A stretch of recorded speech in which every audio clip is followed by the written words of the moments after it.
और इस वक्त की बड़ी खबर आ रही है, नतीजों के बाद एक्शन में सीएम योगी आदित्यनाथ। यूपी में आज योगी कैबिनेट की बड़ी बैठक, सुबह 11 बजे से यह बैठक शुरू होगी।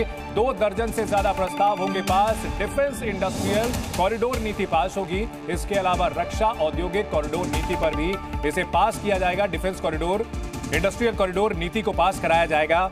इस वक्त की बड़ी खबर, सुबह 11 बजे यह बैठक होगी। 2 दर्जन से ज्यादा प्रस्ताव पास होंगे। यूपी के मुख्यमंत्री योगी आदित्यनाथ, जिन्होंने दिल्ली में आकर के राजनीतिक मुलाकातें की हैं और अब सीधे एक्शन में आ चुके हैं। जी मीडिया संवाददाता मयूर शुक्ला इस बड़ी खबर पर हमारे साथ जुड़ चुके हैं। मयूर, क्या कुछ जानकारी आ रही है इस कैबिनेट बैठक को लेकर के?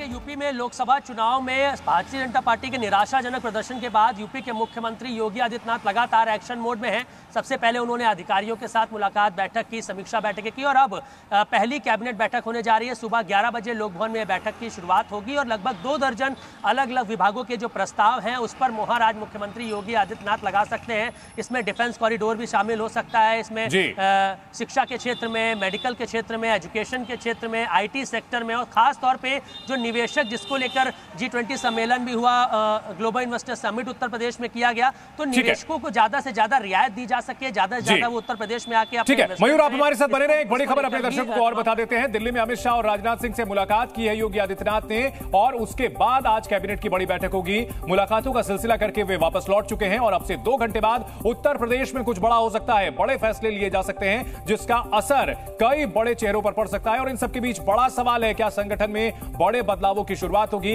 लोकसभा चुनाव में खराब प्रदर्शन पर एक्शन लिया जाएगा, यह बड़ा सवाल है, क्योंकि बीजेपी की सीटें जिस तरह से घटी है, निश्चित तौर पर अब अकाउंटेबिलिटी तय की जाएगी। लोकसभा चुनाव के खराब प्रदर्शन को लेकर के क्या कुछ नेताओं पर गाज गिर सकती है? क्या योगी कैबिनेट में फेरबदल होने वाला है? ये बहुत बड़े सवाल है जिनके जवाब आने वाले दिनों में पता चलेंगे। तो आज योगी कैबिनेट की बैठक और हमारे सहयोगी मयूर हमारे साथ बने हुए हैं। मयूर, ये अहम सवाल है कि क्या होने वाला है। कैबिनेट को लेकर के भी सवाल है और संगठन को लेकर के भी सवाल है।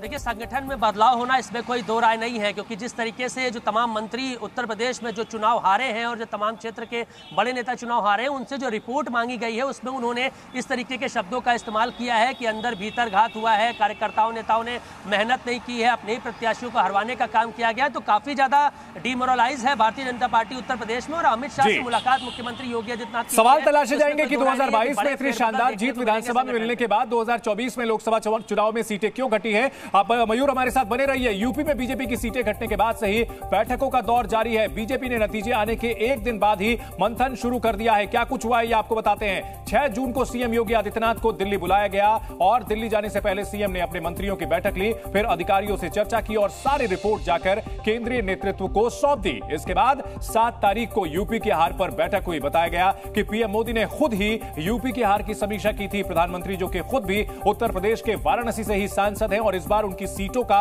उनके वोटों का जो फासला था विरोधी उम्मीदवार से, वो घटा है। उधर 8 तारीख को सीएम योगी आदित्यनाथ ने यूपी के मंत्रियों के साथ बैठक ली और यहां भी चुनाव पर ही चर्चा हुई और फिर 9 तारीख को शपथ ग्रहण समारोह था। इसलिए उस दिन कोई बड़ी सियासी हलचल नहीं हुई। हालांकि कल यानी 10 तारीख को सीएम योगी दिल्ली में बीजेपी के बड़े नेताओं से मिले और उसके बाद आज मंत्रिपरिषद की बैठक बुलाई गई है। यानी दिल्ली से लेकर लखनऊ तक बीजेपी में हर दिन कुछ ना कुछ हलचल सी हो रही है और इसमें एक्शन में योगी आदित्यनाथ नजर आ रहे हैं।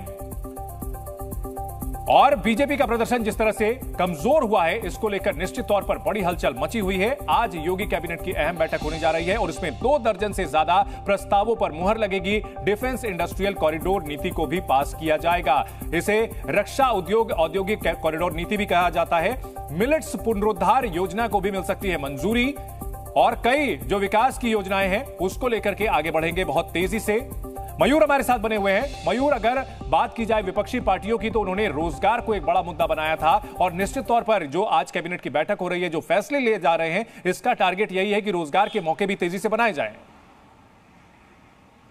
देखिए, जैसे ही चुनाव के नतीजे आए उसके 2 दिन बाद ही उत्तर प्रदेश के योगी आदित्यनाथ ने जो तमाम विभाग हैं अलग अलग जो नौकरियां देते हैं, उनके पदाधिकारियों को मुख्यमंत्री ने अपने आवास में बुलवाया था, उनके साथ बैठकें की और जितने भी रिक्त पद हैं उनकी जल्द से जल्द उन्होंने पूरा जो है ब्यौरा मांगा है कि जल्द से जल्द भर्तियां भी की जाए और जितने भी जो परीक्षा कराते हैं आयोग, उनके साथ भी बैठक की है और सख्त हिदायत है कि जल्दी से भर्तियां होंगी। और ये जो पेपर लीक मामला बहुत बड़ा जो कि विपक्ष ने उठाने का काम किया था इस बार लोकसभा चुनाव में, उसमें बहुत बड़ा नुकसान भारतीय जनता पार्टी को उठाना पड़ा है। सभी 80 सीटों पर जीतने का दावा कर रहे थे लेकिन आधे पर भी नहीं पहुंच पाए, 33 पर रह गए, जबकि विधानसभा चुनाव में इतनी शानदार जीत हुई थी। तो कमियां कहां पे रह गई, किस तरीके से अब उसको पूरा करना है, तो पूरा फीडबैक मंत्रिमंडल से लिया जाएगा और इसी के साथ मंत्रियों से यह भी पूछा जाए, क्योंकि उत्तर प्रदेश में 7 केंद्रीय मंत्री चुनाव हारे हैं, 2 यूपी सरकार के मंत्री चुनाव हारे, इसी के साथ कद्दावर नेता भी चुनाव इस बार हार गए। तो ऐसे में समीक्षा हुई है, यहां से लेकर दिल्ली तक मैराथन दौड़ जो है वो चल रही है। और अब मयूर, पिछली जो बैठक हुई थी वो कैबिनेट की बैठक थी जिसमें जो दोनों डिप्टी सीएम नहीं नजर आए थे?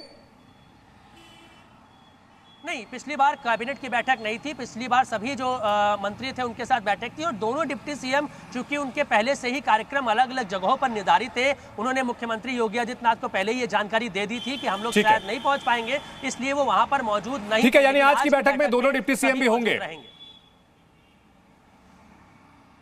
बिल्कुल बिल्कुल, आज की बैठक में सभी मौजूद रहेंगे और कौन से बड़े प्रस्ताव हैं, 2 दर्जन से ज्यादा, उस पर मुहर लगाने का काम करेंगे। और कहीं ना कहीं जनता के हित से जुड़े हुए जो मुद्दे हैं, क्योंकि पब्लिक के बीच जो मैसेज इस चुनाव में गया है, चाहे वो बेरोजगारी को लेकर हो, चाहे वो संविधान बदलने को लेकर हो या फिर कानून व्यवस्था को लेकर हो, विपक्ष जिस तरीके से हमलावर रहा, बिल्कुल। और मयूर, अब विपक्ष के हौसले तो बुलंद है। आज राहुल गांधी, प्रियंका गांधी भी उत्तर प्रदेश जा रहे हैं, अखिलेश यादव भी काफी जोश में है। तो ऐसे में सरकार को और संगठन को यहां पर बैकफुट पर जाने की नहीं, आक्रामक होने की जरूरत होगी।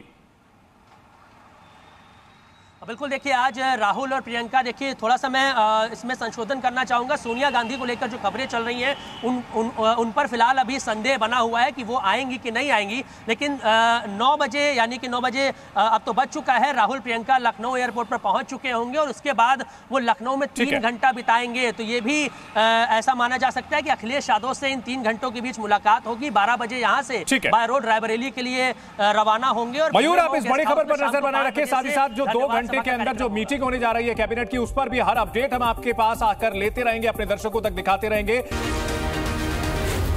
Zee News।